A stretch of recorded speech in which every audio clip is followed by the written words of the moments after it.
Allahumma sholli ala Muhammad wa sholli ala ali Muhammad.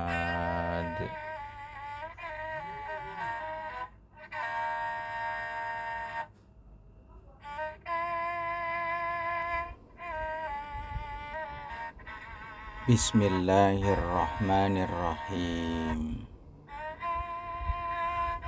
Tafsir surah Abasa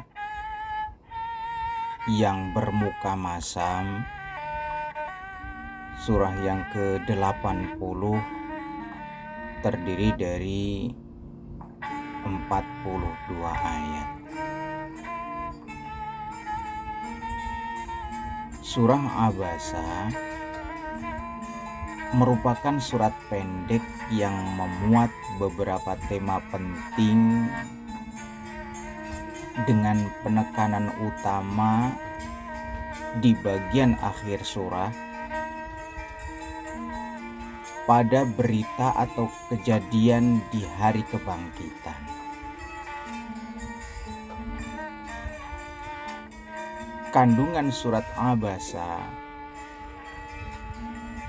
dapat diringkas menjadi 5 topik. Yang pertama, teguran keras Allah kepada seseorang yang tidak menunjukkan perilaku semestinya kepada seorang buta yang sedang mencari kebenaran. Yang kedua, pentingnya posisi Al-Quran. Yang ketiga, manusia yang tidak berterima kasih meskipun telah diberi karunia Allah Subhanahu wa Ta'ala. Yang keempat, sebuah penggambaran secara parsial tentang rahmat Allah Subhanahu wa Ta'ala berkenaan dengan makanan yang dikonsumsi manusia dan hewan guna membangkitkan rasa syukur. Dan yang kelima, beberapa isyarat tentang adanya kejadian mengerikan di hari pengadilan. Berikut nasib orang-orang mukmin dan nasib orang-orang kafir di hari itu. Nama surah ini diambil dari kata pertama di ayat permulaan surah.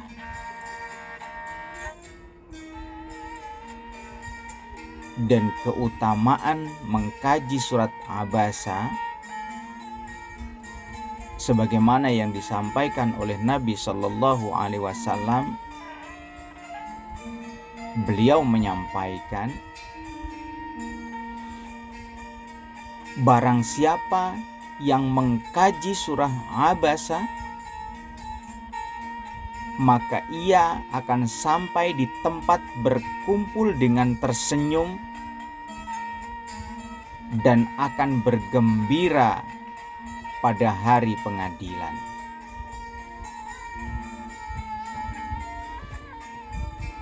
Kini mari kita memasuki penggal pertama dari surah Abasa dari ayat 1 sampai ayat 10.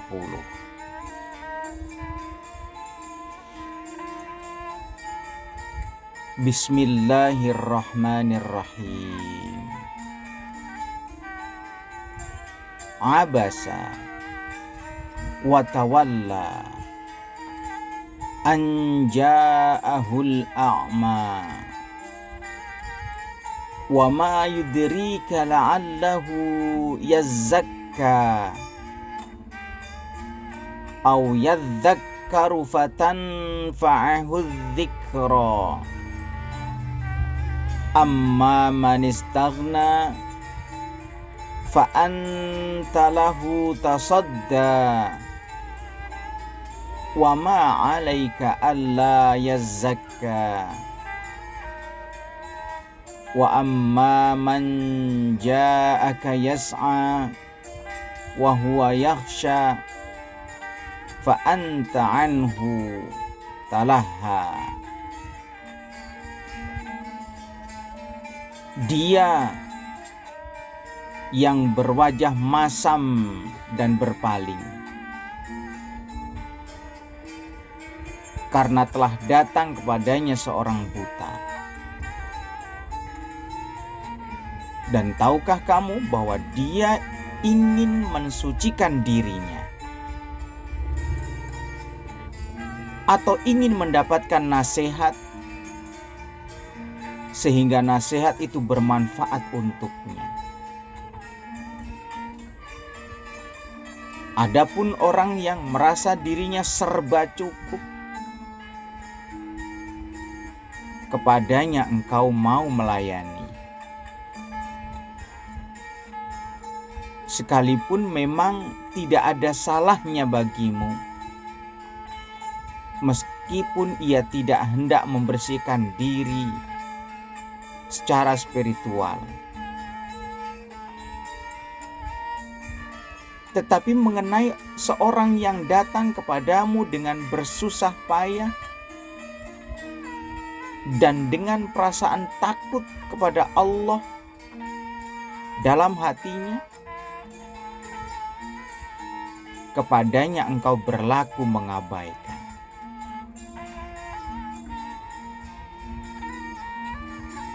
Kita akan melihat asbabun nuzul dari ayat-ayat yang ada dalam surah ini.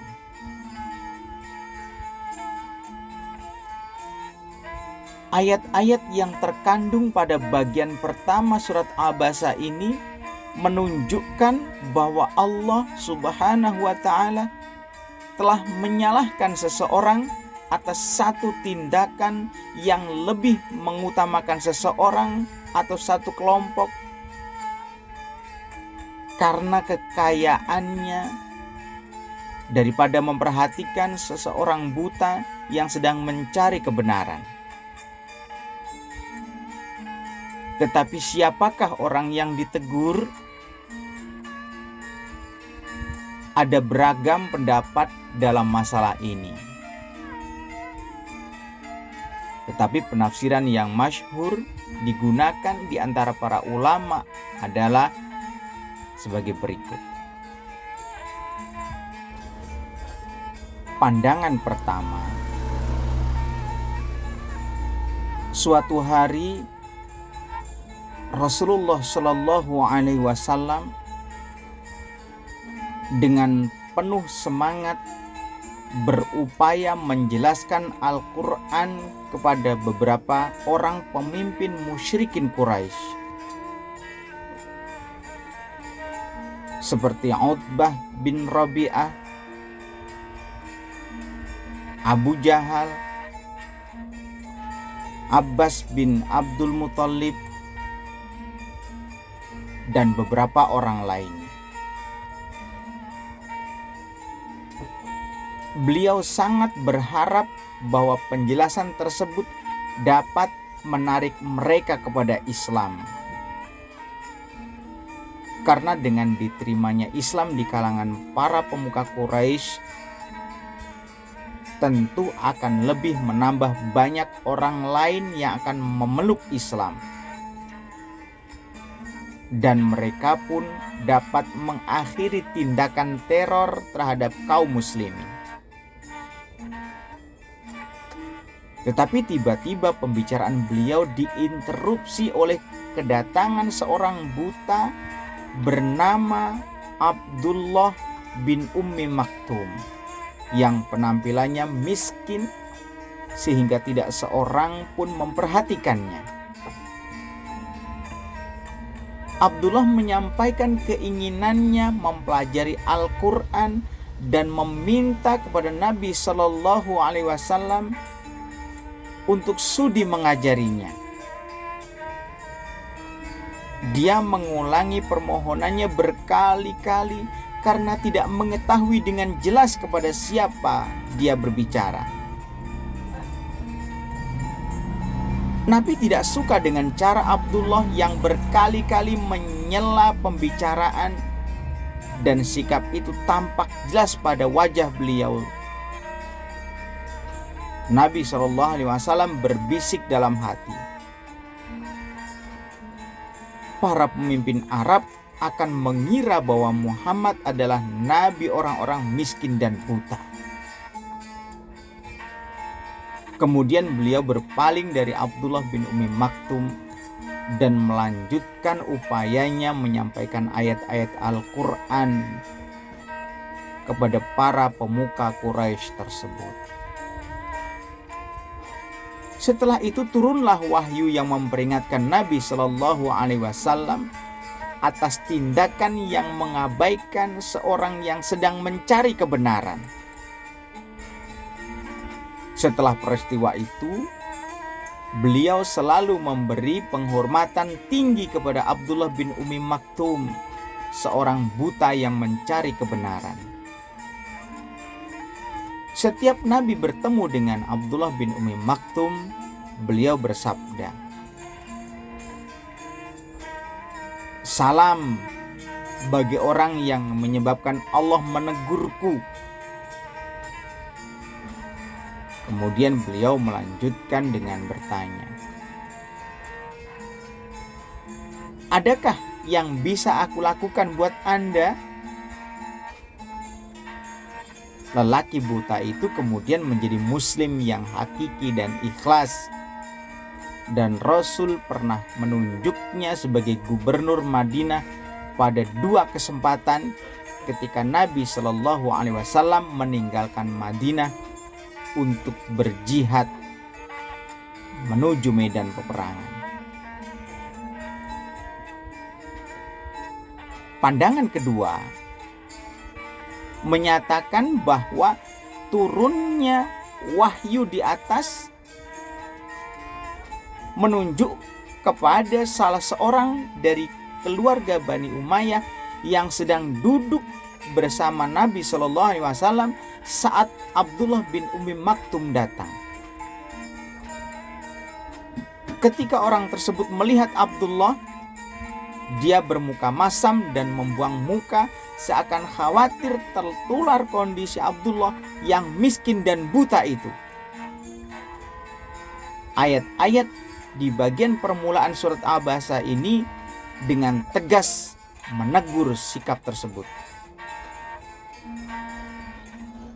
Pandangan kedua ini dikuatkan oleh sebuah riwayat yang menerangkan bahwa cicinda Rasulullah Shallallahu Alaihi Wasallam, yaitu Imam Ja'far Shadiq, menyetujui pandangan ini ketika beliau ditanya tentang sebab turunnya ayat-ayat pertama pada surah Abasa. Almarhum Sayyid Murtadha, salah seorang ulama besar Islam, juga mendukung kebenaran kandungan hadis dari Imam Shadiq tersebut. Tentu saja jika dilihat dengan seksama, tidak ada sesuatu pun di awal surah yang menunjuk secara jelas bahwa orang yang ditegur keras itu adalah Nabi Shallallahu Alaihi Wasallam. Dan satu-satunya yang menguatkan pandangan pertama ini bisa ditemukan pada ayat ke-8 sampai ayat ke-10 yang menyatakan, "Wa amma man ja'aka yas'a wa huwa yakhsha fa anta anhu talaha." Tetapi mengenai seorang yang datang kepadamu dengan bersusah payah, kepadanya engkau berlaku mengabaikan.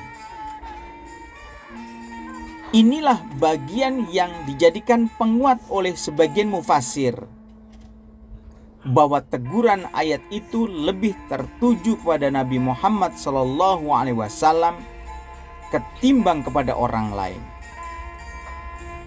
Tetapi menurut Sayyid Murtadha, ada beberapa bukti kuat lain yang menunjukkan bahwa seseorang tersebut bukanlah Nabi SAW.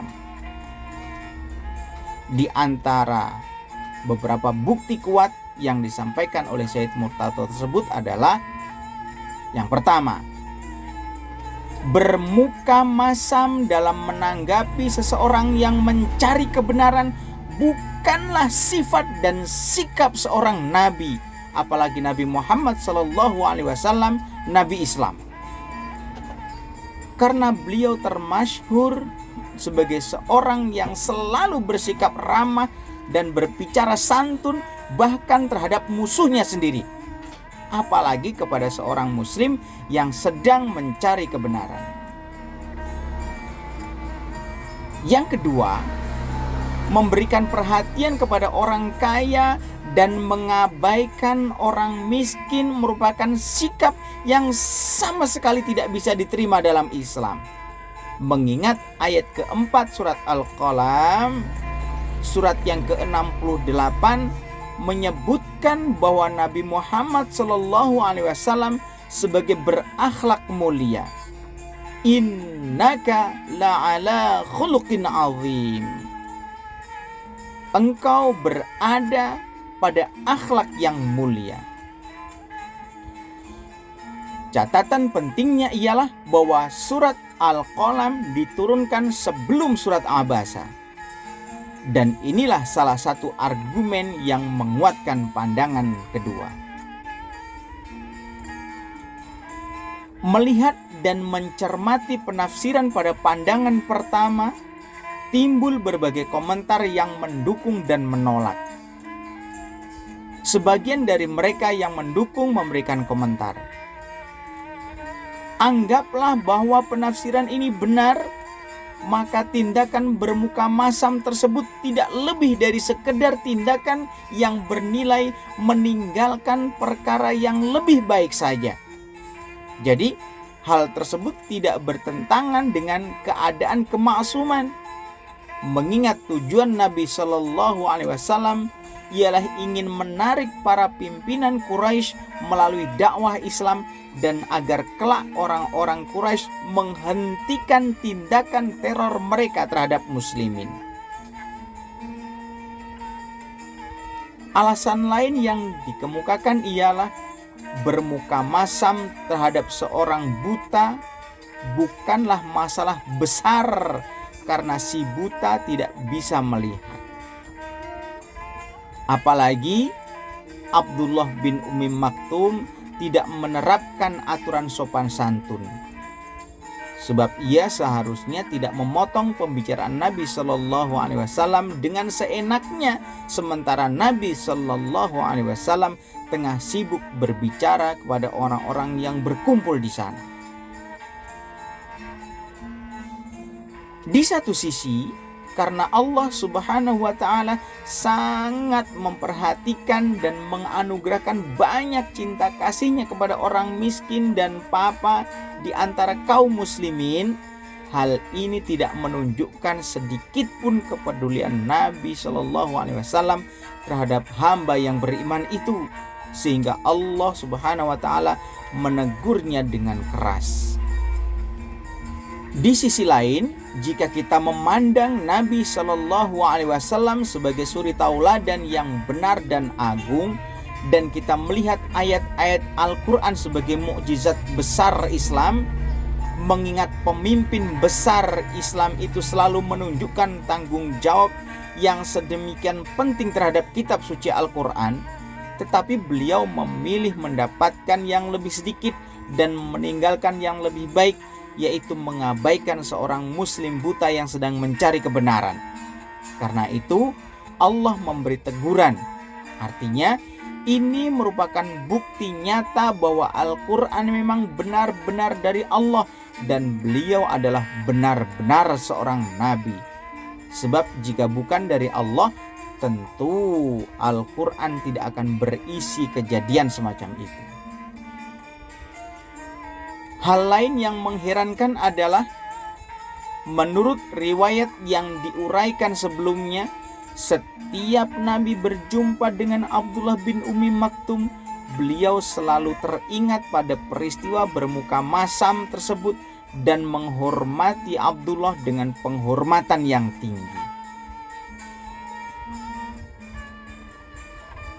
Aspek lain yang terkandung di dalam ayat-ayat itu ialah tentang kultur Islam berkenaan dengan perilaku yang ditunjukkan kepada seorang tertindas dan orang-orang sombong. Seperti bagaimana sikap dan perlakuan pada orang buta dan muslim miskin dibandingkan kepada orang-orang kaya dan para pemuka musyrikin Arab yang mempunyai kekuasaan. Ternyata Islam menunjukkan keberpihakannya pada orang-orang tertindas dan menentang setiap bentuk kesombongan. Sebagai kesimpulan, perlu diulang sekali lagi bahwa walaupun tafsiran atau pendapat atau pandangan pertama tentang sebab turunnya wahyu pada ayat-ayat ini lebih dikenal di antara ahli tafsir, tetapi harus diakui pula bahwa tidak ada kepastian jelas di dalam ayat-ayat tersebut yang membuktikan kebenaran bahwa Nabi Muhammad SAW adalah target yang jelas atas teguran ayat tersebut. Kini kita akan mencoba menganalisa dari sisi tafsir pada ayat-ayat kelompok penggal pertama ini. Peringatan keras karena telah menunjukkan sikap abai terhadap seorang buta yang mencari kebenaran. Merenungkan apa yang disampaikan dalam pendapat pertama berkaitan dengan asbabun nuzul ayat, kita akan membahas komentar yang diuraikan di sini. Abasa wa tawalla an ja'ahul a'ma wa ma yudrika la'allahu yazzakka aw yadzakkaru fatanfa'ahu dzikra. Dia yang bermuka masam karena telah datang kepadamu seorang buta. Dan apakah engkau tahu bahwa ia hendak membersihkan dirinya secara spiritual atau ingin mendapatkan nasihat sehingga nasihat itu akan bermanfaat untuknya? Peringatan dan anjuran darimu merupakan nasihat untuknya. Jika hal itu tidak berpengaruh untuk menjadikan benar-benar soleh, setidaknya hal itu akan membuatnya waspada. Dan kewaspadaan ini akan merubah dirinya meskipun sedikit. Amma man istaghna fa anta lahu tasadda. Adapun tentang seseorang yang merasa dirinya serba cukup, kepadanya engkau mau melayani. Dan engkau bersikeras ingin membimbingnya, namun dia terlibat dalam kebanggaan karena kekayaan dan egoisme. Inilah kebanggaan yang menyebabkan tindakan pemberontakan dan pelanggaran, sebagaimana dinyatakan dalam surat Al-A'raf surat ke-96 pada ayat 6 dan 7. Kalla innal insana layatagha ar-ra'ahu istaghna. Tidak, kebanyakan manusia itu melampaui batas karena dia merasa dirinya serba cukup. Wa ma 'alaika alla yazzakka. Meskipun memang tidak ada salahnya bagimu, meskipun dia tidak hendak membersihkan dirinya secara spiritual. Bagimu hanyalah menyampaikan risalahnya.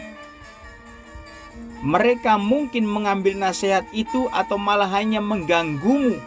Oleh karena itu, kamu tidak boleh mengabaikan seorang buta yang sedang mencari kebenaran atau mengganggunya demi menggembirakan para pemimpin kaya itu, sekalipun kamu bermaksud ingin membimbing mereka.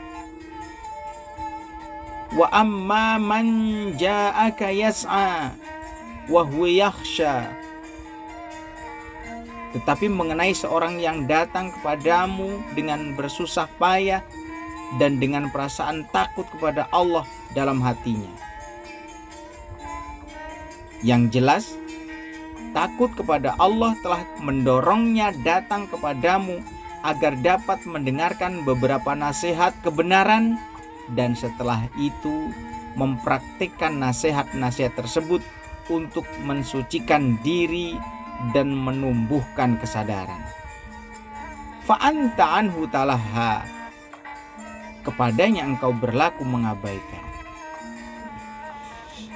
Sebenarnya istilah anta yang berarti kamu, kalian, digunakan untuk mengatakan bahwa seseorang seperti Nabi Shallallahu Alaihi Wasallam seharusnya tidak memalingkan diri meskipun untuk beberapa saat dari orang yang sedang mencari kebenaran. Dan tidak seharusnya pula hanya memperhatikan orang lain walaupun ia sangat ingin membimbing mereka. Sebab prioritas haruslah diberikan kepada orang-orang tertindas yang berhati suci. Dalam kasus apapun, dengan ucapan yang penuh celaan ini, baik kepada Nabi Shallallahu Alaihi Wasallam atau atas siapapun, jelas menunjukkan bahwa Islam dan Al-Quran memberikan penghormatan khusus dan tinggi kepada setiap hambanya, terutama mereka yang tertindas. Sebaliknya, Islam mengambil sikap keras kepada mereka yang mabuk dan sombong karena telah menikmati pemberian Allah yang berlimpah. Sedemikian seriusnya maksud tersebut sehingga Allah Subhanahu wa taala tidak suka jika ada orang yang mengganggu seorang miskin yang tengah mencari kebenaran hanya karena lebih memperhatikan orang-orang kaya. Peringatan seperti ini tepat digunakan di tengah masyarakat yang sederhana dan tidak punya kedudukan sosial, yang miskin dan direndahkan.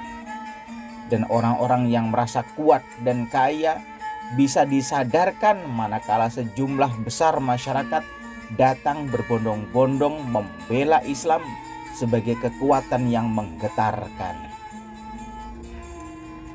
Kaum muslimin miskin dan tertindas selalu mendukung Islam dan dengan ikhlas membantu para pemimpin Islam. Mereka siap menjadi pejuang-pejuang gigih di medan pertempuran guna memperoleh syahadah sebagaimana disampaikan oleh Amirul Mukminin Ali bin Abi Thalib radhiyallahu anhu kepada Malik Ashtar dalam salah satu perintahnya yang terkenal.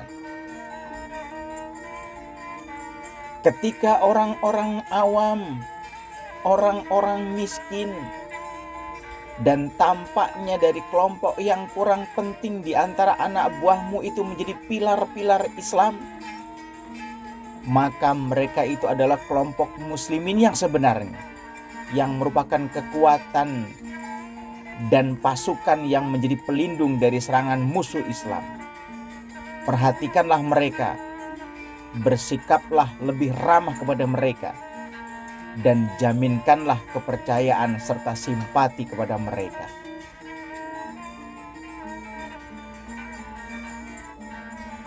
Kini kita akan memasuki penggal kedua dari ayat 11 sampai ayat 23. Kalla innaha tadhkirah faman syaa'a dzakarah fi suhufin mukarramah marfu'atin mutahharah qutilal insanu ma akfarah min ayyi syai'in khalaqah min nutfatin khalaqahu faqaddarah thumma as-sabila yassarah thumma amatahu fa'aqbarah thumma idza syaa'a ansyarah kalla lamma yaqdi ma amarah. Sekali-kali jangan begitu. Sungguh ayat-ayat itu adalah suatu peringatan. Maka barang siapa menghendaki, tentulah dia akan memperhatikannya. Yang ada di dalam kitab-kitab yang dimuliakan, yang ditinggikan dalam kemuliaan, terjaga, bersih dan suci, di tangan para pencatat, para malaikat yang mulia, berbakti dan terpercaya. Binasalah manusia yang teramat sangat kekafirannya. Dari bahan apakah Allah menciptakannya? Dari setetes mani. Allah menciptakannya, kemudian membentuknya, kemudian dalam keseimbangan yang tepat, kemudian dia mudahkan jalannya, kemudian dia mematikannya, lalu menguburkannya, kemudian jika dia menghendaki, dia membangkitkannya kembali. Sekali-kali jangan begitu. Dia, manusia itu belum melaksanakan apa yang telah Allah perintahkan kepadanya. La yamassuhu illal mutahharun. Hanya orang-orang yang disucikan yang dapat menyentuh Al-Quran. Setelah penjelasan tentang peringatan kepada orang yang tidak memperhatikan seorang buta dan miskin yang mencari kebenaran, ayat-ayat pada bagian ini membahas tentang pentingnya Al-Quran, asal muasal yang suci, dan pengaruhnya yang efisien terhadap individu dan kelompok masyarakat. Nasihat kepada orang yang bersikap tidak peduli ialah agar dia tidak mengulangi perbuatan tersebut. Ayat ini menegaskan, kalla innaha tadhkirah. Sekali-kali jangan begitu. Sesungguhnya ayat-ayat itu adalah suatu peringatan. Kamu tidak perlu memperhatikan orang-orang kaya dan pemilik kekuasaan politik yang menjadikan mereka sombong, sementara kamu mengabaikan orang yang lemah yang ingin mensucikan diri. Ayat yang berbunyi kalla innaha tadhkirah, sekali-kali jangan begitu. Sesungguhnya ayat-ayat itu adalah suatu peringatan. Ini bisa menjadi jawaban atas seluruh tuduhan orang-orang kafir dan musuh-musuh Islam yang berbicara tentang Al-Quran. Mereka menyebut Al-Quran sebagai puisi, Al-Quran sebagai sihir, dan terkadang Al-Quran dituduh sebagai sejenis kata-kata ramalan. Al-Quran menyanggahnya dengan menyatakan bahwa semua itu tuduhan salah. Al-Quran menegaskan ayat-ayat di dalamnya merupakan peringatan-peringatan untuk pengetahuan, untuk kesadaran dan keimanan. Al-Quran berisi bukti dan dokumen penting untuk kehidupan. Orang-orang yang mengkajinya bisa mendapatkan bukti kebenaran itu sendiri. Tetapi hal itu tidak mungkin bagi mereka yang memusuhi Al-Quran. Faman syaa dzakarah, maka barang siapa menghendaki, tentulah dia memperhatikannya.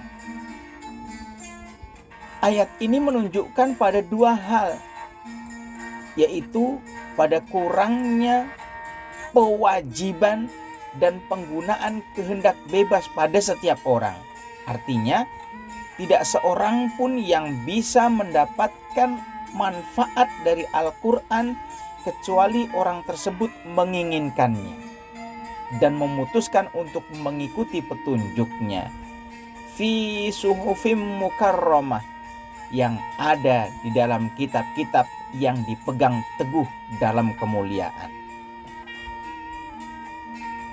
Kata suhuf bentuk jamak dari sahifah, berarti buku, lembaran, atau sesuatu yang kita bisa menulis di atasnya. Ini menunjukkan bahwa ayat-ayat Al-Quran telah ditulis di atas lembaran-lembaran sebelum diwahyukan kepada Rasulullah SAW.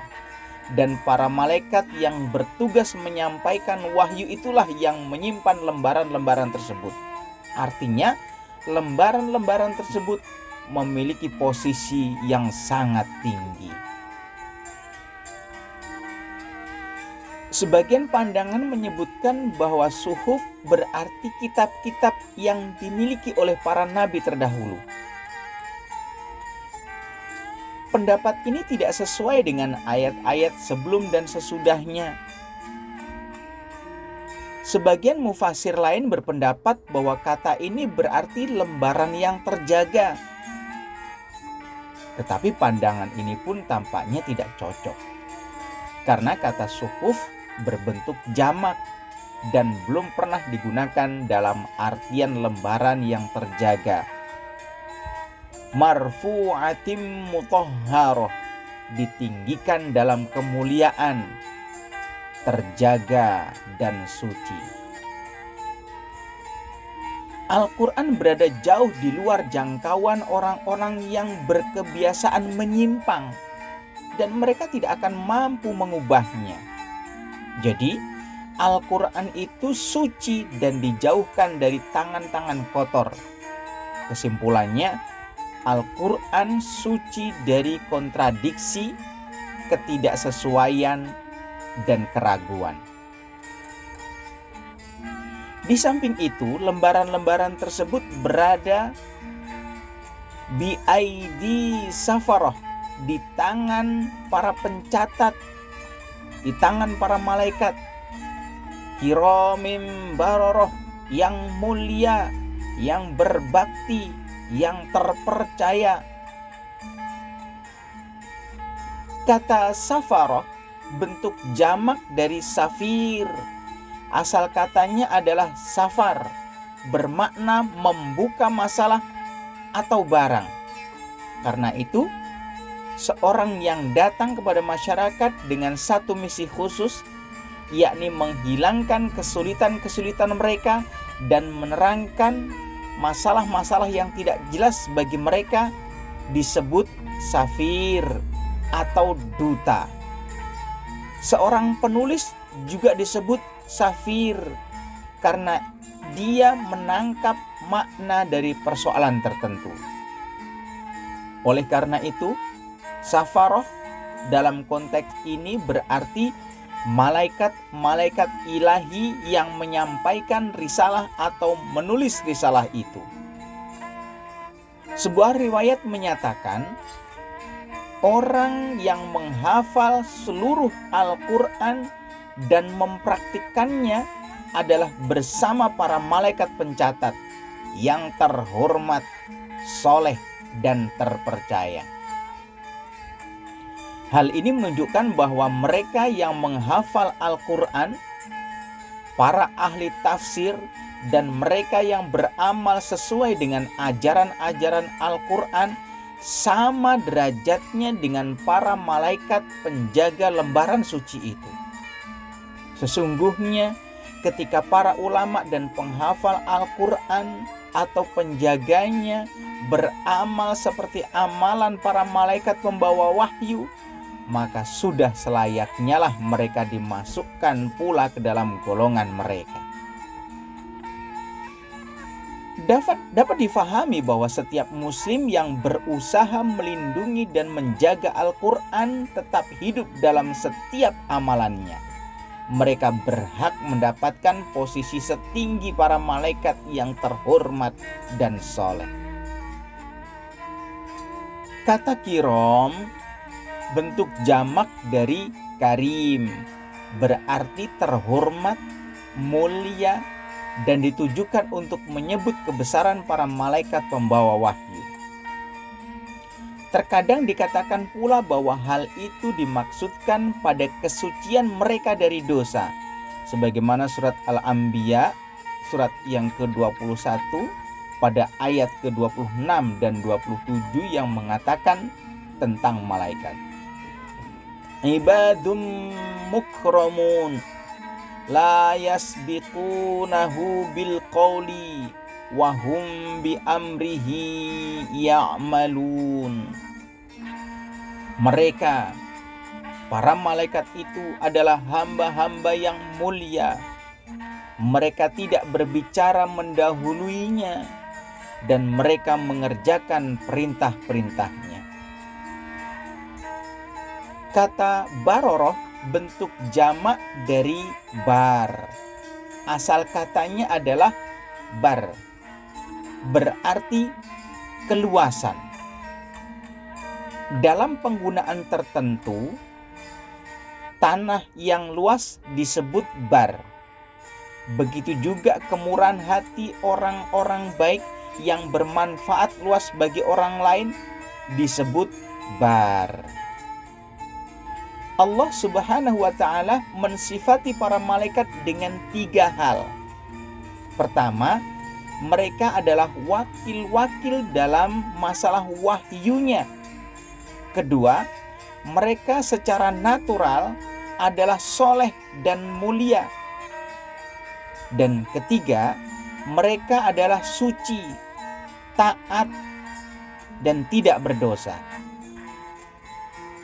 Tetapi meskipun banyak sekali bukti dan petunjuk dari Allah dalam kitab-kitab yang dipegang teguh dalam kemuliaan, mengandung semua jenis peringatan yang disampaikan oleh para malaikat, tetapi mereka yang tidak mau bersyukur tetap saja menolak untuk taat kepada Allah. Orang seperti itu diancam oleh ayat Qutilal insanu ma akfaroh. Binasalah manusia yang amat sangat kekafirannya. Kata kufur berarti tidak percaya atau tidak bersyukur, atau segala tindakan yang menutup dan mengingkari Allah. Dalam konteks pembahasan ini, arti ketiga tampaknya lebih cocok, mengingat kata di akhir ayat tersebut dimaksudkan sebagai bukti untuk petunjuk dan keimanan. Sedangkan pada ayat-ayat selanjutnya disebutkan beberapa bentuk rahmat Allah yang berbeda. Meskipun demikian, tujuan dari ungkapan Qutilal insan, binasalah manusia, ialah untuk menyatakan kebencian yang mendalam kepada orang-orang yang tidak bersyukur. Karena asal dari pembangkangan dan pengingkaran pada umumnya adalah kesombongan, maka untuk menghentikannya, ayat berikut menyatakan min ayyi syai'in khalaqah min nutfatin khalaqahu faqaddara. Dari bahan apakah Allah menciptakannya? Dari setetes mani Allah menciptakannya, kemudian membentuknya dalam keseimbangan yang tepat. Mengapa manusia tidak merenungkan tentang asal penciptaannya? Mengapa dia lupa akan sumber utamanya?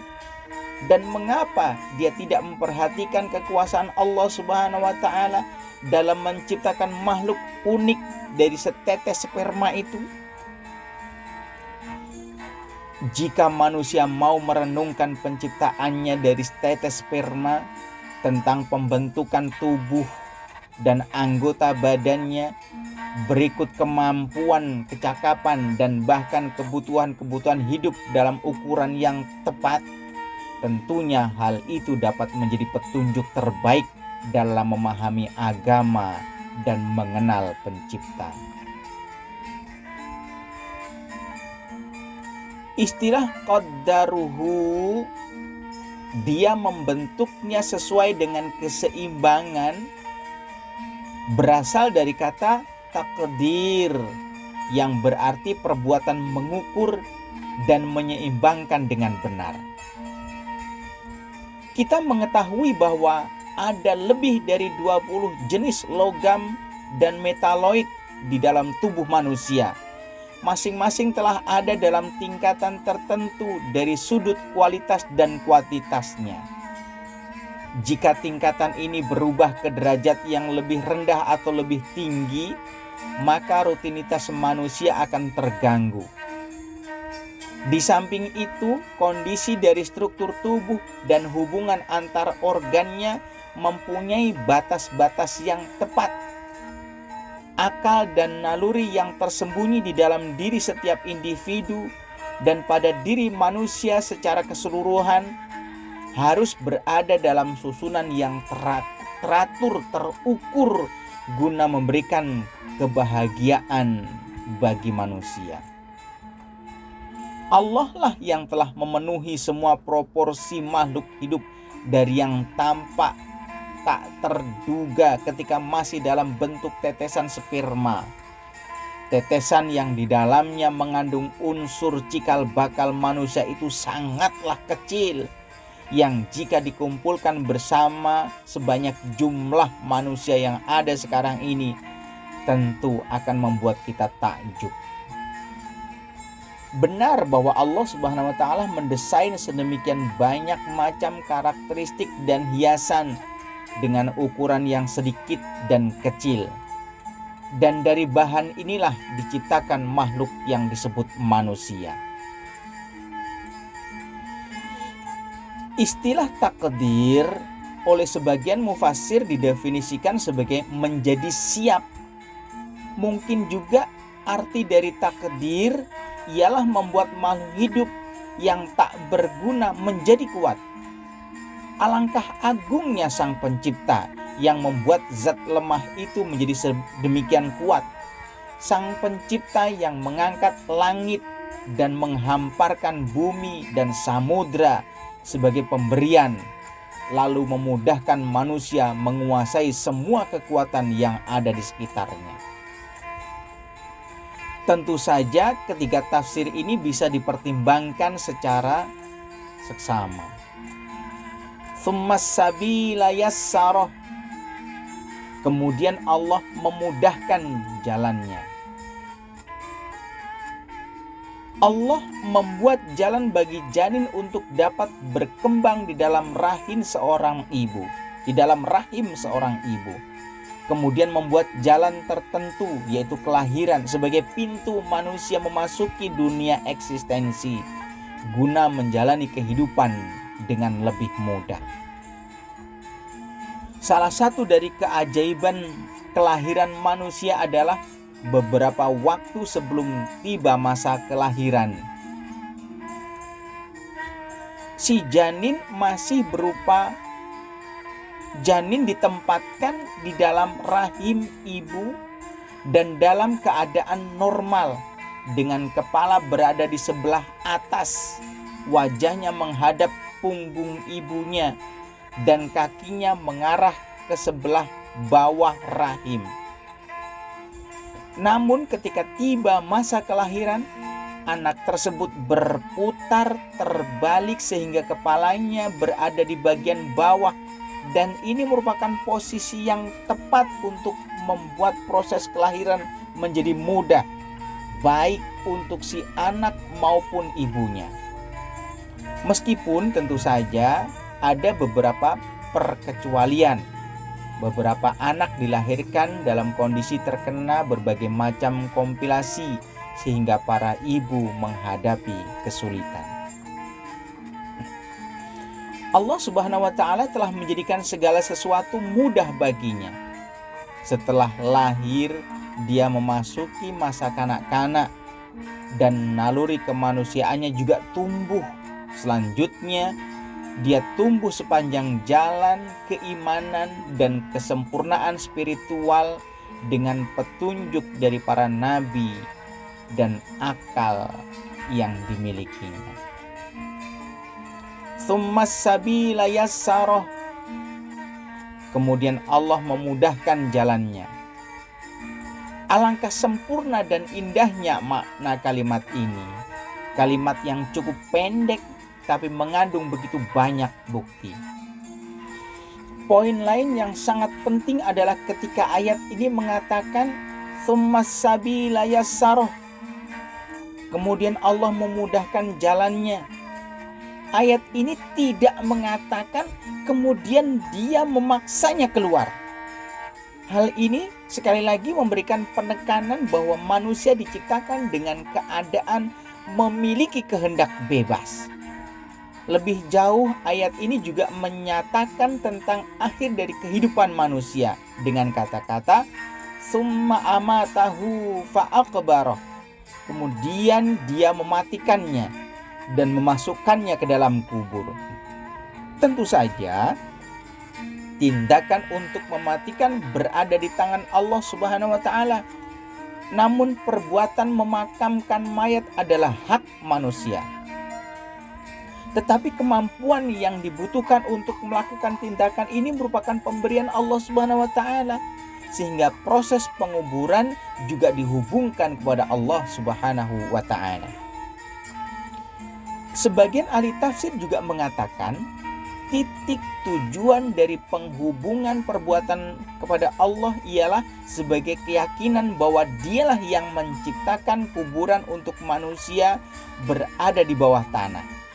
Sementara penafsir lain berpendapat bahwa hal ini sebagai ajaran agama dalam hal penguburan mayat. Satu di antara rahmat Allah bagi manusia ialah mengubur mayat. Jika mereka tidak tahu apa yang harus dilakukan terhadap mayat, atau jika tidak ada instruksi yang diberikan tentang penguburan mayat, maka mayat-mayat tersebut akan terhina, dibiarkan membusuk di atas tanah, sehingga binatang-binatang buas dan burung-burung pemangsa akan berpesta menikmatinya. Ini tentu menjadi penghinaan yang mengerikan. Begitulah rahmat Sang Maha Pemurah kepada manusia. Tidak hanya selama masa hidupnya, bahkan setelah manusia mati masih ada kasih sayang terhadap jasadnya. Selain itu, perintah mengubur mayat manusia setelah dimandikan, dikafani dan disolatkan merupakan sesuatu yang berisi inspirasi, karena pada yang demikian itu tersirat makna bahwa jasad manusia harus disucikan dan dihormati bahkan lebih dari ketika masih hidup. Oleh karena itu, manusia yang masih hidup memiliki tanggung jawab untuk menjaga kesucian mereka sendiri. Hal lain yang penting adalah situasi kematian itu sendiri. Ayat ini hendak mengungkapkan bahwa kematian itu juga termasuk di antara rahmat Allah. Hal ini tidak diragukan lagi jika kita memperhatikannya dengan seksama. Karena pertama, kematian merupakan jalan keluar dari kesulitan dan ketidaksempurnaan dunia guna mendekati alam selanjutnya.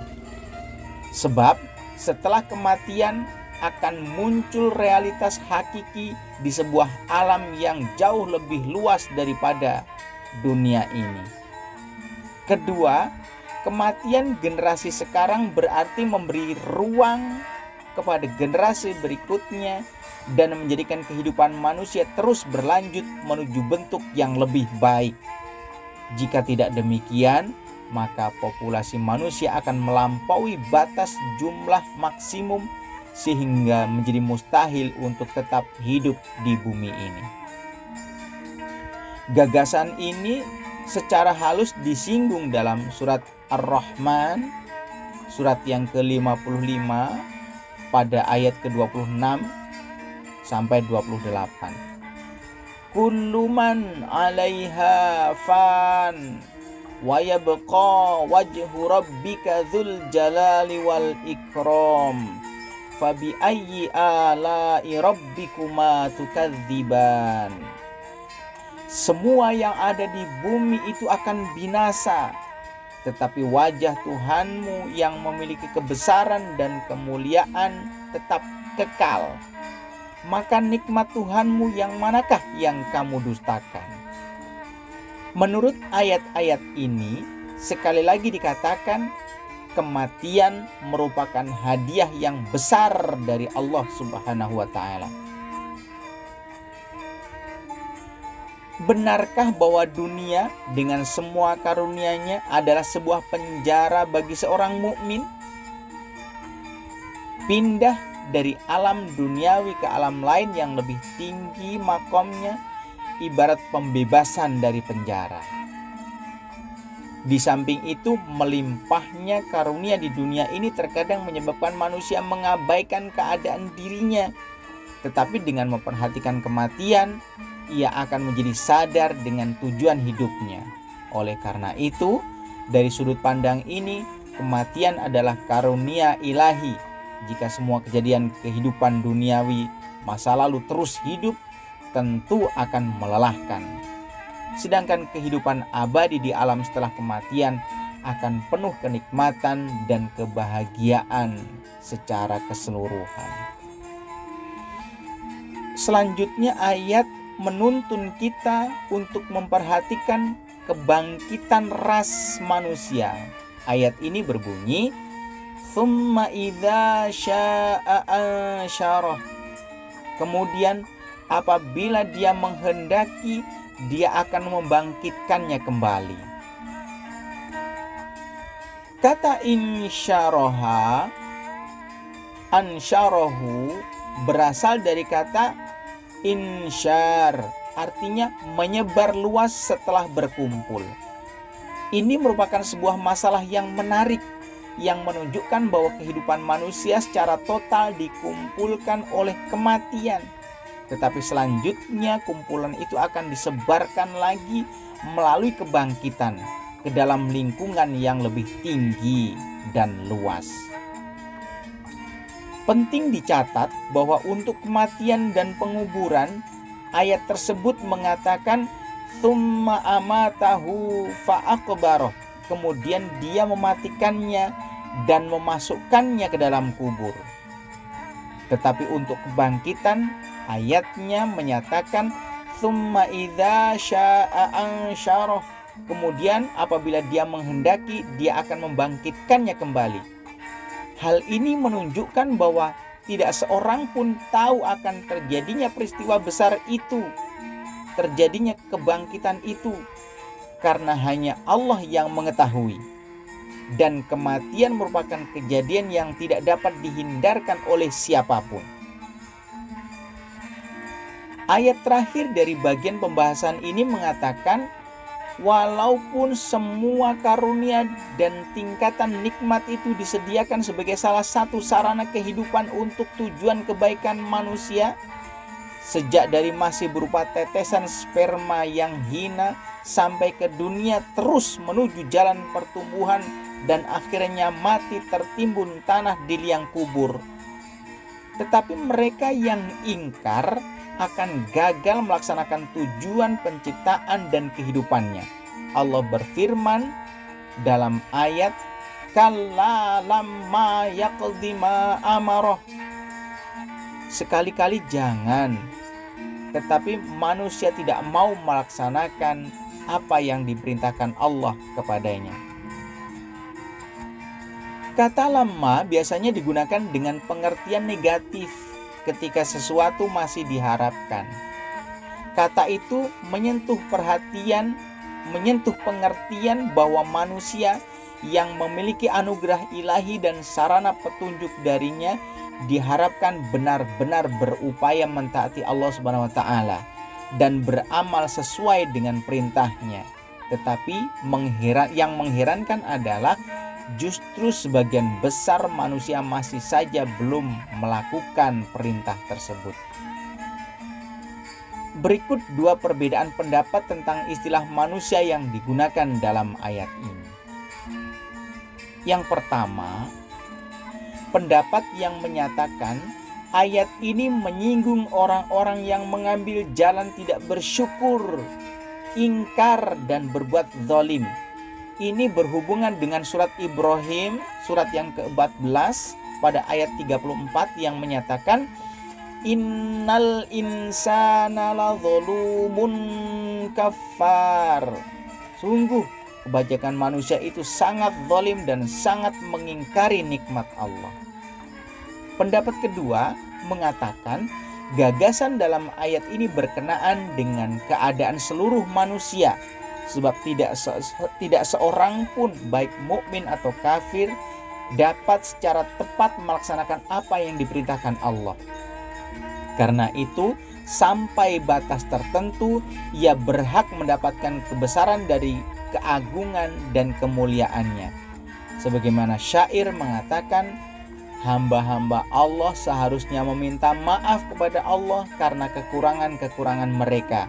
Jika tidak seorang pun mampu melakukan perbuatan sesuai dengan aturan Allah. Penggal ketiga, ayat 24 sampai ayat 32. Falyanzuril insanu ila ta'amih anna sababnal ma'a sabba thumma syaqaqnal arda syaqqa fa'ambatna fiha habba wa 'inaban wa qadba wa zaitunan wa nakhla wa hadaiqa gulba wa fakihatan wa abba mata'al lakum wa li'an'amikum. Maka hendaklah manusia itu memperhatikan makanannya. Kamilah yang telah mencurahkan air melimpah dari langit. Kemudian kami belah bumi dengan sebaik-baiknya. Lalu di sana kami tumbuhkan biji-bijian dan anggur dan sayur-sayuran dan zaitun dan pohon kurma dan kebun-kebun yang rindang dan buah-buahan serta remputan. Semua itu untuk kesenanganmu dan untuk hewan-hewan ternakmu.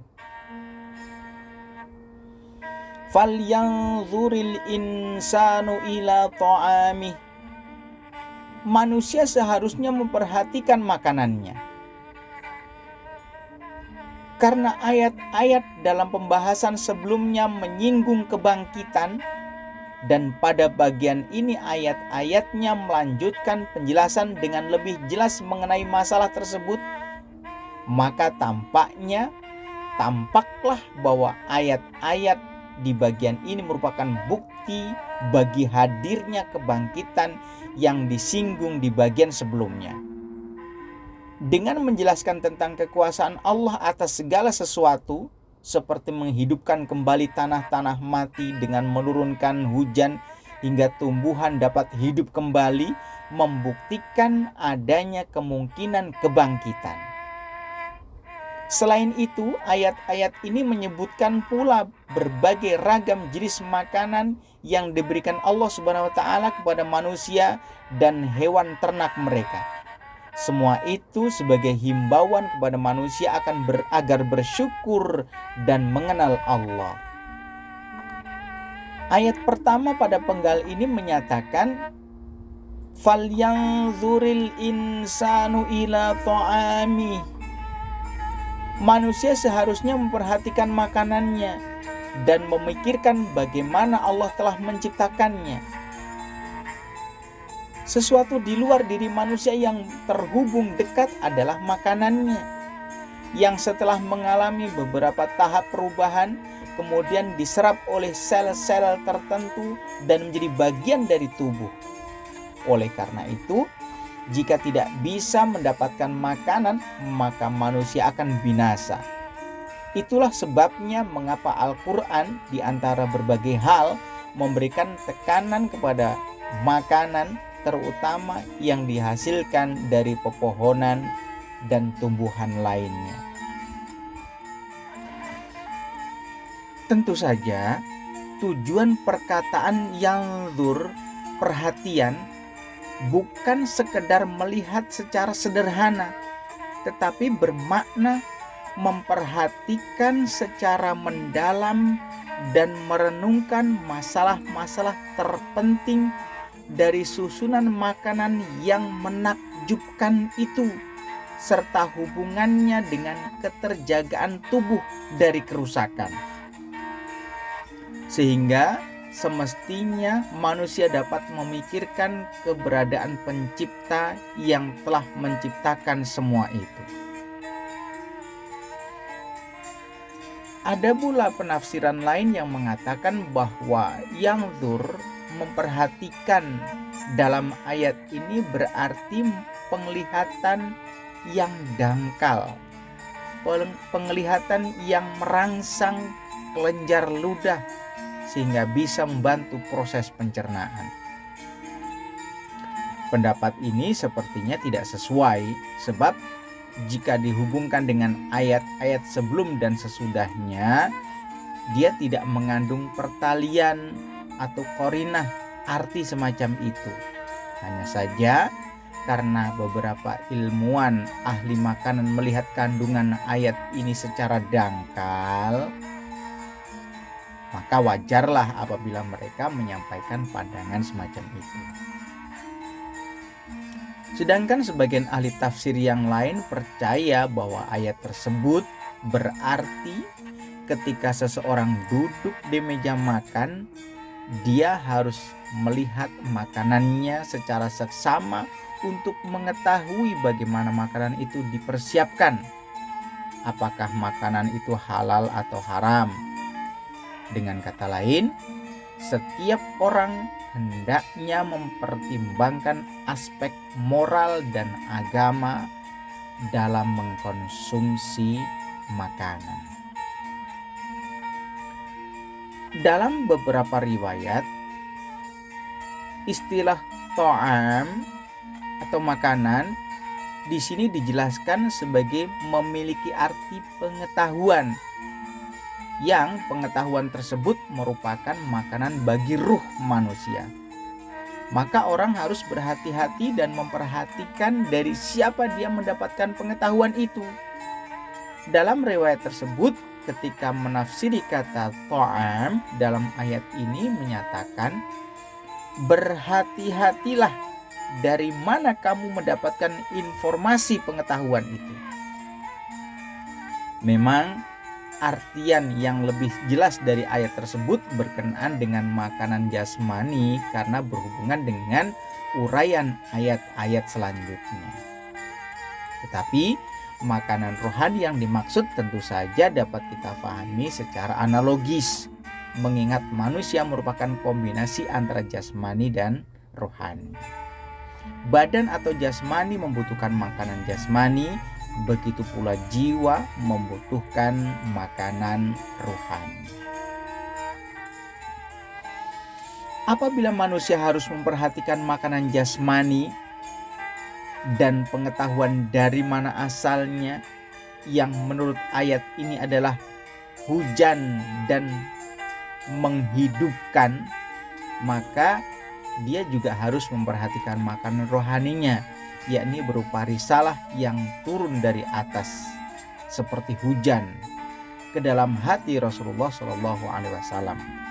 Hati sang Rasul itu menyimpannya seperti sumber mata air, lalu memancar mengalirkan airnya kepada umat manusia. Begitu juga hati para imam maksum yang mendapat siraman petunjuk ilahi tersebut menyimpannya seperti sumber air murni, kemudian memancar dan mengalir untuk menyirami rohani umat manusia guna menjadikan hati mereka berbuah keimanan, takwa, dan kesolehan. Memang setiap manusia yang menghendaki kesolehan harus benar-benar waspada terhadap asal-usul pengetahuannya sebagai makanan spiritual. Jangan sampai pengetahuan itu berasal dari sumber yang salah yang menyebabkan ruh dan tubuh manusia menjadi sakit dan mati. Masalah halal atau haram dan aman atau bahaya secara analogis bisa difahami melalui petunjuk dari dalam dan dari luar diri manusia. Alhasil, istilah to'am, makanan, dan yanzur memperhatikan dalam ayat ini mempunyai arti yang luas dan dalam. Sehingga untuk menjelaskan ayat ke-24 ini, kita bisa saja menggabungkan 3 penafsiran tadi. Dan hal lain yang menarik perhatian kita dari ayat ini adalah kata al-insan, manusia. Kata ini meliputi seluruh ras manusia, anggota ras manusia, baik mukmin maupun kafir. Mereka hendaknya memperhatikan apa yang mereka makan dan memperhatikan pula keajaiban penciptaan makanan tersebut agar mukmin dapat meningkatkan keimanannya dan yang kafir dapat menemukan jalan yang benar. Sebenarnya setiap unsur makanan, buah-buahan, biji-bijian, dan sayur-sayuran mempunyai khasiat unik bagi tubuh manusia yang bisa diteliti dalam kehidupan kita. Dan banyak hal darinya yang dapat dipelajari untuk mencerahkan dan memberikan pandangan mendalam akan keajaiban yang terkandung di dalamnya. Kemudian untuk menjelaskan tentang makanan dan asal-usulnya, ayat berikutnya menerangkan anna sobabnal ma'a sobba, dan kami curahkan air yang dicurahkan dengan melimpah. Kata sob berarti menuangkan air dari atas.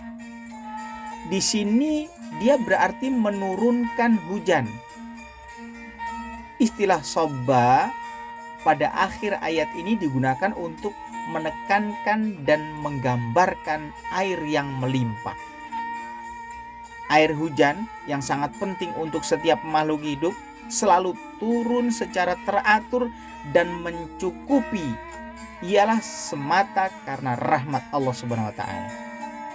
Dan kita tahu bahwa sumber air penting yang membentuk mata air, sungai, selokan, terusan di bawah tanah, dan sumur ialah air hujan. Kalau saja tidak turun hujan dalam setahun, niscaya semuanya akan menjadi kering kerontang. Jadi, sementara mempelajari unsur-unsur makanan, hal lain yang paling penting dan utama bagi manusia ialah memperhatikan pentingnya keteraturan curah hujan. Matahari menyinari laut, kemudian menguapkan butiran-butiran air menjadi awan yang naik dan bergerak di atas bumi dengan perantaraan angin yang menyebarkan awan-awan tersebut di angkasa. Pada suhu titik dingin bertemu di atmosfer, terjadi kondensasi. Awan berubah menjadi air bersih dan aman dari bahaya, lalu jatuh dalam bentuk tetesan hujan atau serpihan salju kecil yang merembes ke dalam tanah. Pepohonan, tanaman, dan makhluk hidup lainnya pun mengambil air itu dari tanah. Setelah menyebut air yang merupakan faktor terpenting dalam kehidupan manusia, ayat selanjutnya menunjuk pada faktor penting lainnya, yakni bumi, dengan menyatakan tsumma syaqaqnal arda syaqqa. Lalu kami belah bumi menjadi beberapa bagian. Banyak mufasir berpendapat bahwa pembelahan ini adalah pembelahan tanah atas proses penyemaian bibit tanaman.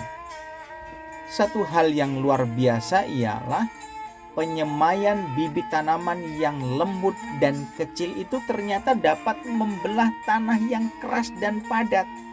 Bahkan terkadang biji-biji itu bersemi dan tumbuh keluar melalui bebatuan.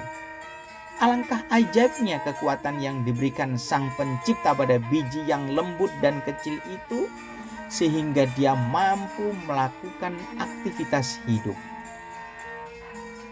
Sebagian ahli tafsir lain menafsirkan bahwa pembelahan itu merupakan pembelahan tanah ketika manusia membajak, atau merupakan aktivitas cacing-cacing ketika menggali liang tanah.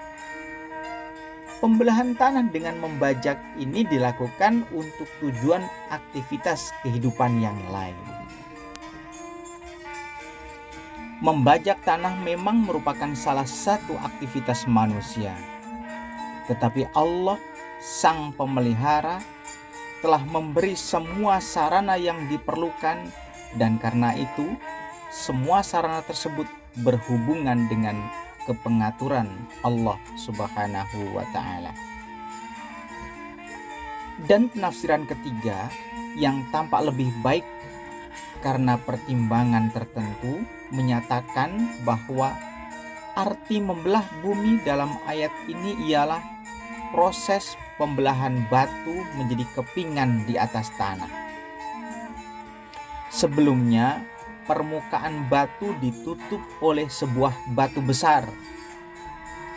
Hujan deras mengguyur terus-menerus dan membelah batu tersebut hingga hancur dan menyebarkan kepingan-kepingan kecil ke tanah rendah.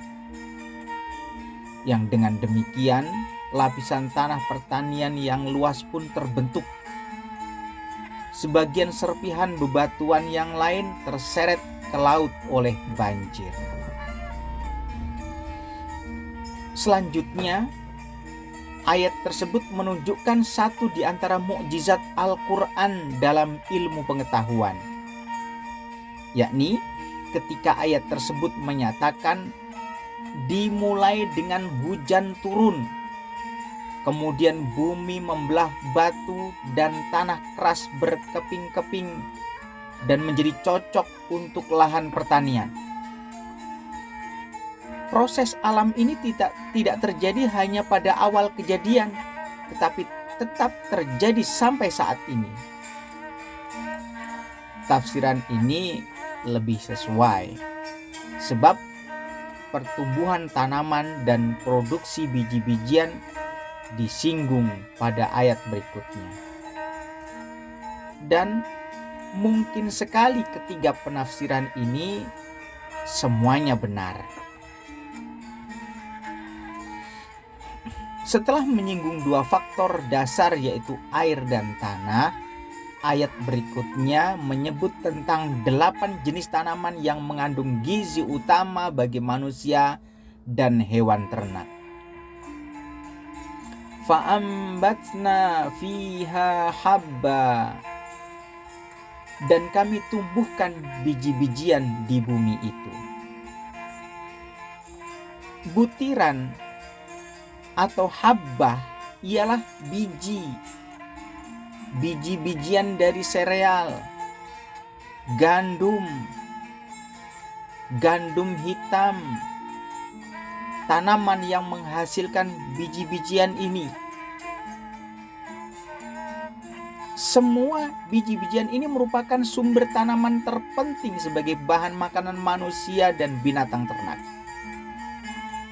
Jika terjadi kekurangan persediaan, misalnya karena kemarau panjang, dapat mengakibatkan kelaparan dan kekurangan makanan. Keadaan seperti ini menjadi bencana besar bagi dunia. Kata habban berarti butiran-butiran atau biji-bijian. Dalam pengertian umum menunjukkan varietas dan pentingnya biji-bijian. Sebagian ulama tafsir lain hanya mengartikan sebagai gandum dan atau sejenis gandum. Tetapi artian seperti ini tidak cukup beralasan, sebab istilah biji-bijian bisa termasuk semua biji yang tersebut tadi. Wa inabau wa qadba, juga anggur dan sayur-sayuran. Kata inab yang berarti anggur atau tanaman anggur atau sejenis tanaman merambat, dalam ayat-ayat yang disinggung di sini ialah sebagai makanan pelengkap yang khasiatnya melebihi buah-buahan lainnya. Artinya dalam ayat ini kata inab dimaksudkan sebagai anggur. Kata qadba berarti sayuran yang dipotong beberapa kali. Dalam ayat ini ia diartikan sebagai berbagai macam sayuran. Kata ini muncul setelah kata anggur untuk menunjukkan pentingnya sayuran sebagai bahan makanan. Saat ini sayur menempati posisi cukup tinggi dalam gizi makanan dan manusia sangat dianjurkan untuk mengkonsumsinya. Kata qadba terkadang digunakan dalam pengertian memotong atau memetik. Arti ini dimungkinkan mengingat kata qadba yang digunakan di dalam ayat ini mempunyai pengertian lebih luas yang mencakup sayuran dan buah-buahan.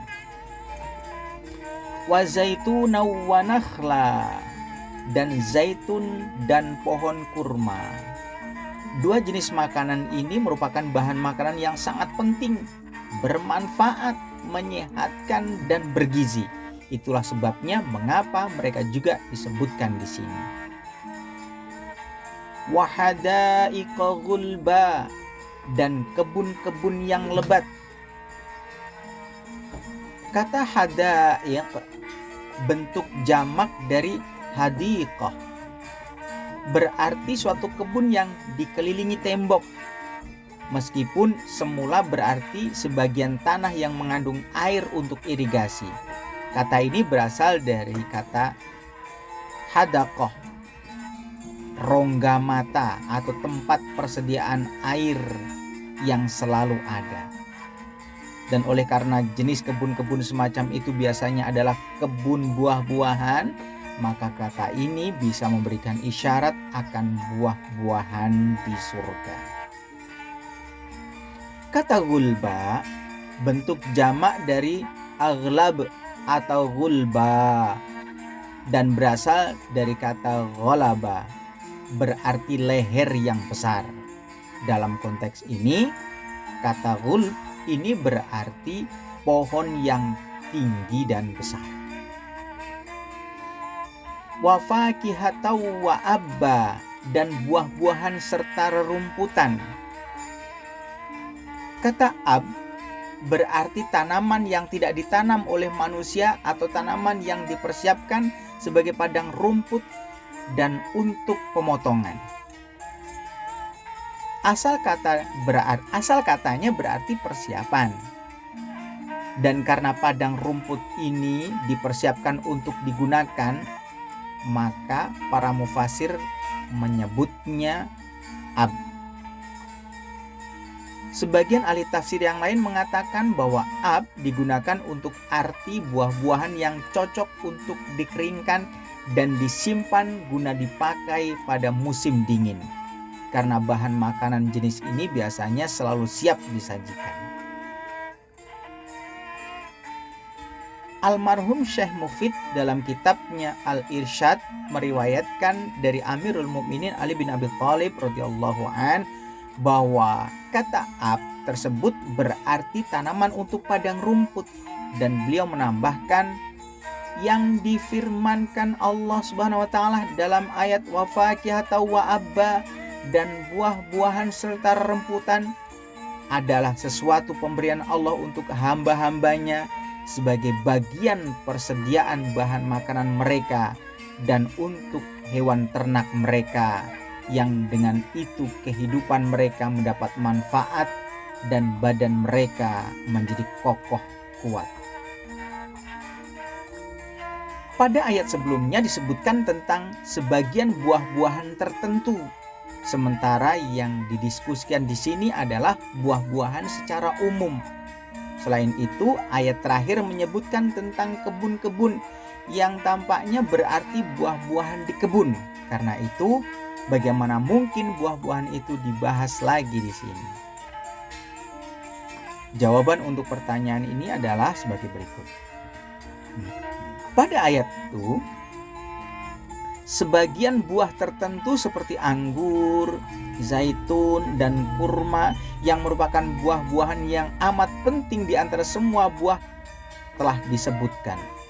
Tetapi di sini buah-buahan tersebut terpisah dari kebun-kebun, karena selain buah, dalam kebun itu juga terdapat banyak manfaat lain yang bisa dinikmati, seperti udara yang segar, pemandangan yang indah, dan lain sebagainya.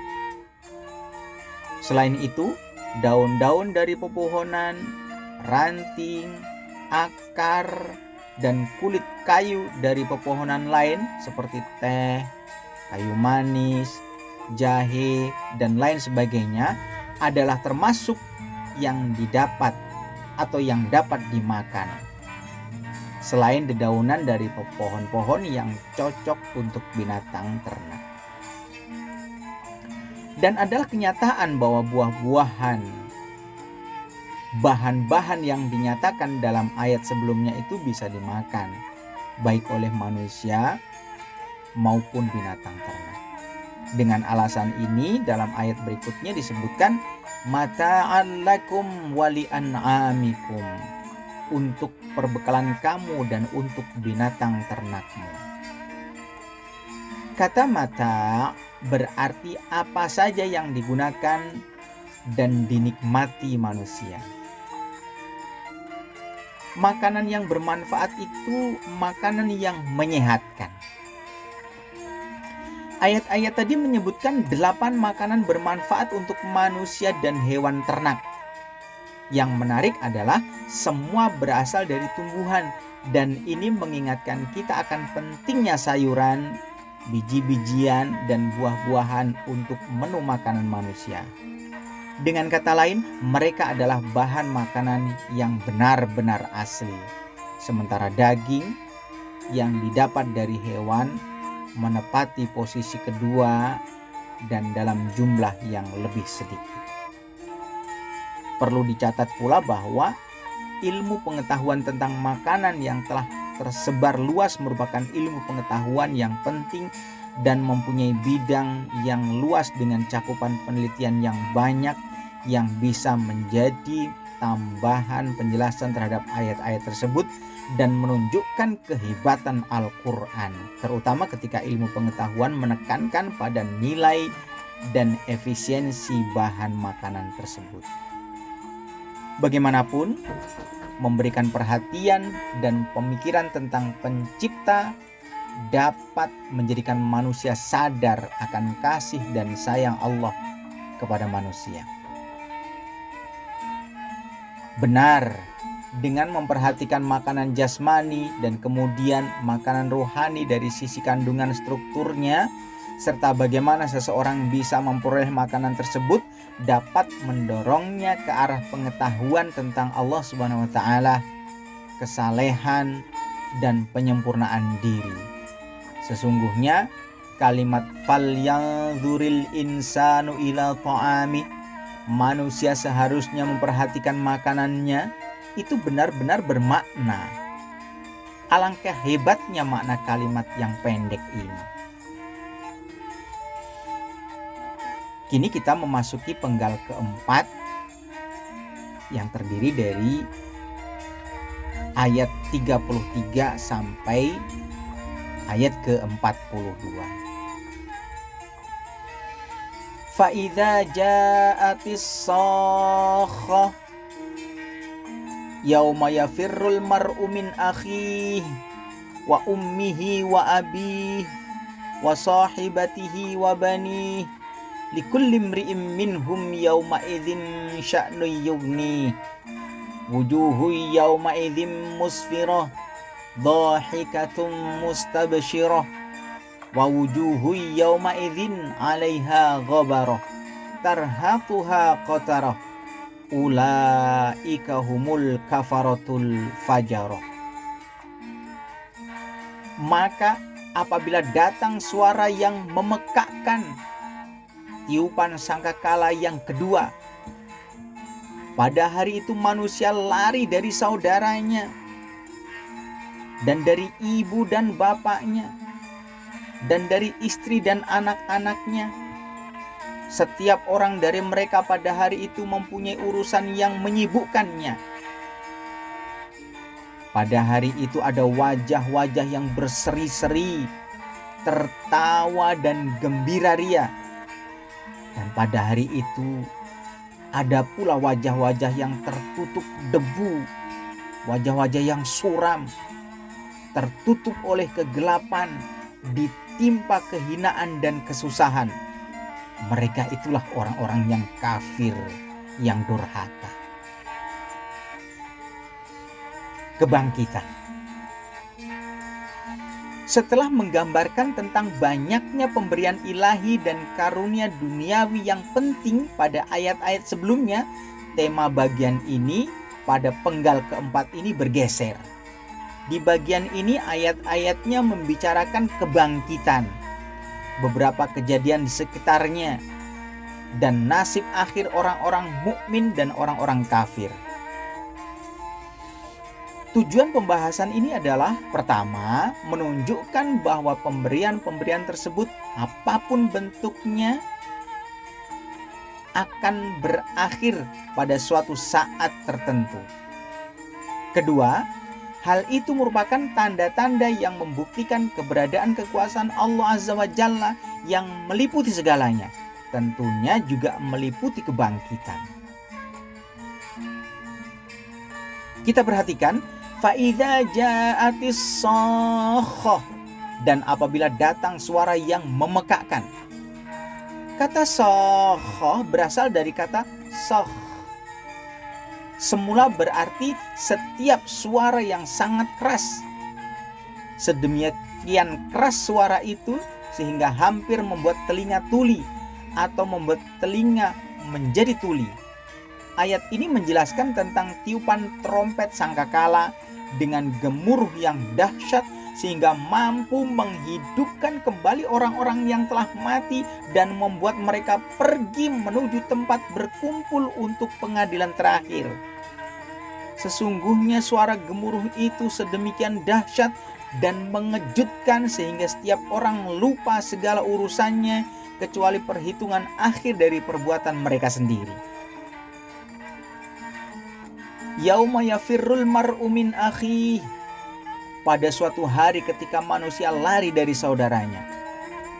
Saudara sekandung yang dahulu mencintainya dengan ikhlas, yang membantunya dalam segala urusan, kini meninggalkannya secara tiba-tiba. Wa ummihi wa abihi wa sahibatihi wa bani. Setiap orang lari dari ibu dan bapaknya, lari dari istri dan anak-anaknya.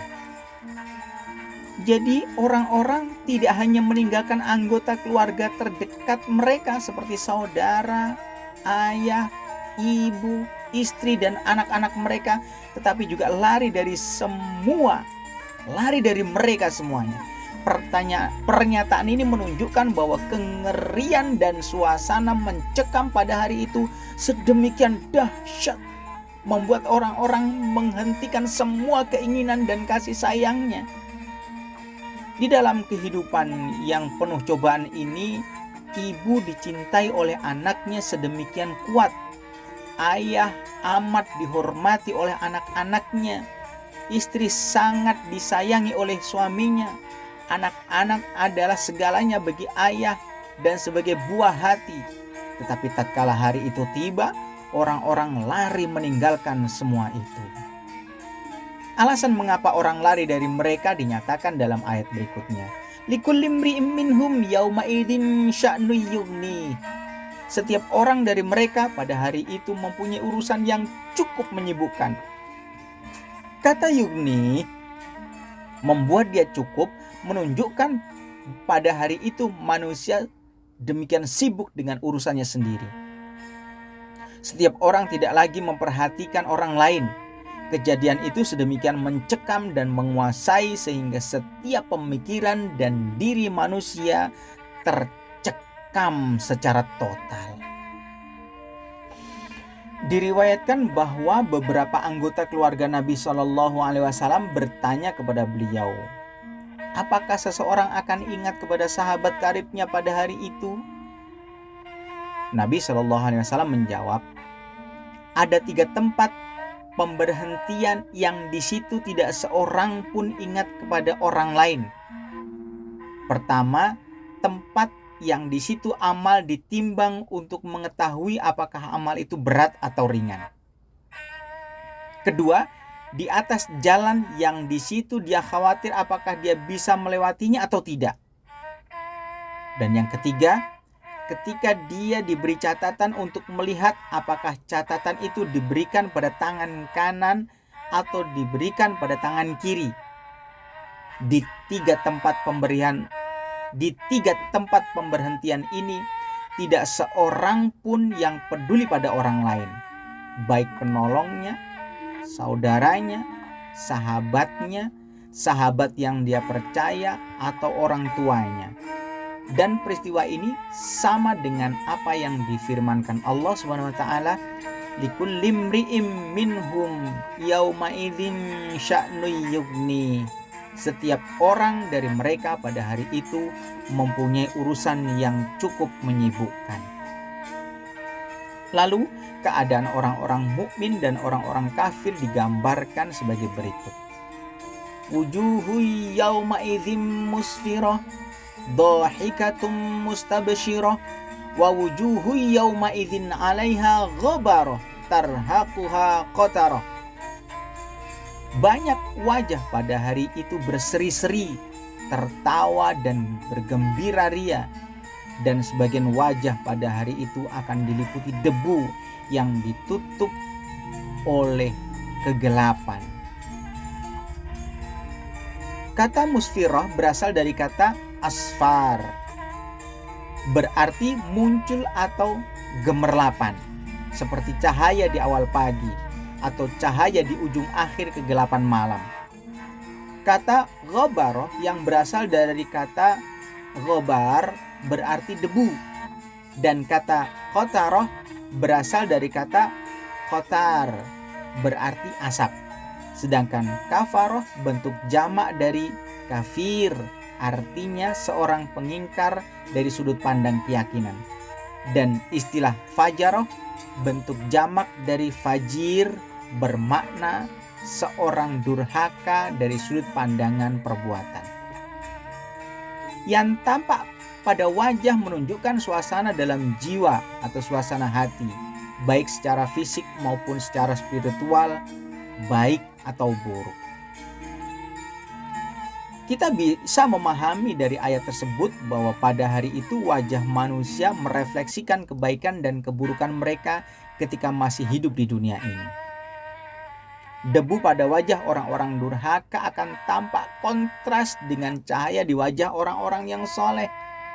Dan kegelapan asap di wajah orang-orang durhaka yang tampak sedih dan menyesal sangat bertentangan dengan wajah yang penuh tawa dan gembira pada orang-orang yang soleh. Secara keseluruhan, pada hari itu wajah-wajah manusia menjadi bukti, dan untuk mengetahui siapa yang durhaka dan siapa yang soleh, cukup dengan memandang wajah-wajah mereka. Sebagaimana dinyatakan di dalam surat Ar-Rahman, surat yang ke-55 pada ayat ke-41, disebutkan yu'raful mujrimuna bisimahum. Orang-orang yang berdosa itu diketahui dengan tanda-tandanya. ulaika humul kafaratul fajar. Mereka itulah orang-orang kafir yang durhaka. Penyempurnaan. Pandangan-pandangan yang dikemukakan dalam ayat-ayat pendek dan penuh arti dalam surat ini merupakan sekumpulan ayat yang baik bagi setiap orang agar digunakan sebagai bimbingan penyempurnaan diri. 1. Pada satu sisi, surat ini memberikan petunjuk bagi manusia untuk memperhatikan asal penciptaannya agar memahami bagaimana dia diciptakan, yakni dari tetesan sperma yang hina, sehingga dia tidak menjadi sombong. Sebab penghalang yang hebat pada jalan penyempurnaan diri adalah kesombongan. Yang kedua, pada sisi lain, surat ini memperkenalkan kepemimpinan ilahiyah kepada manusia sebagai karunia terbaik untuk membimbing jalan mereka, baik melalui bimbingan Nabi Shallallahu Alaihi Wasallam yang berasal dari wahyu maupun bimbingan pemikiran rasional yang merupakan hasil pengamatan terhadap keteraturan dan penciptaan alam. Yang ketiga, surat ini juga meminta kepada manusia agar memperhatikan makanannya guna mengetahui bagaimana makanan itu diciptakan dan dipersiapkan untuknya oleh Sang Pencipta yang Maha Pengasih dan Maha Pemurah, sehingga kemudian mau mentaatinya dengan kerendahan hati. Manusia harus berhati-hati dalam mendapatkan makanan secara halal, karena makanan yang suci dan halal adalah asas paling penting bagi penyempurnaan diri dan jiwa. Yang keempat, ketika seseorang harus berhati-hati pada makanan jasmaninya, dia seharusnya berhati-hati pula terhadap makanan rohaninya. Mereka membaca banyak buku dan mempelajari ajaran dari pendidikan yang menyesatkan dan melaksanakan hal-hal yang tanpa batas dan tanpa syarat sebagai makanan bagi jiwa mereka. Satu riwayat dari Amirul Mukminin Ali bin Abi Thalib radhiyallahu an menyatakan, "Mengapa aku lihat orang-orang menyalakan lampu di malam hari untuk memperhatikan makanan apa yang akan mereka makan, tetapi tidak peduli terhadap makanan rohani mereka? Mereka tidak menerangi pikiran mereka dengan pengetahuan rasional. Andai mereka melakukannya, mereka akan terhindar dari dampak buruk kebodohan dan maksiat di dalam keyakinan dan perbuatan mereka." Hasan bin Ali Al-Mujtaba radhiyallahu an juga menyatakan hal serupa. "Aku heran melihat sebagian orang yang begitu memperhatikan makanan jasmaninya tetapi tidak memperdulikan makanan rohaninya. Mereka menghindari makanan yang berbahaya sementara memenuhi hati mereka dengan bahan-bahan yang amat merusak. Manusia mestilah mengingat akan suara yang mengemekakkan, yang membangkitkan mereka dari kubur-kubur kelak, yang setiap orang akan dihadapkan pada catatannya. Saat itu suasana menjadi sangat mengerikan sehingga setiap orang melupakan yang mereka cintai. Manusia haruslah merenungkan tentang perbuatannya. Apakah perbuatan itu soleh sehingga layak mengalami suasana tawa dan gembira, atau berada dalam kelompok yang berwajah muram, menjadi jelek, gelap, dan menyedihkan. Pemahaman terhadap hal ini berguna bagi setiap orang guna mempersiapkan diri menyambut saat yang menentukan ini. Pada akhirnya, marilah kita berdoa. Ya Allah, jadikan setiap diri kami berhasil dalam menyempurnakan jiwa. Ya Allah, jangan jauhkan kami dari makanan yang baik bagi jiwa kami. Wahai Allah, jadikan kami waspada akan kewajiban kami untuk melaksanakan kesolehan sebelum datangnya suara yang memekakkan itu.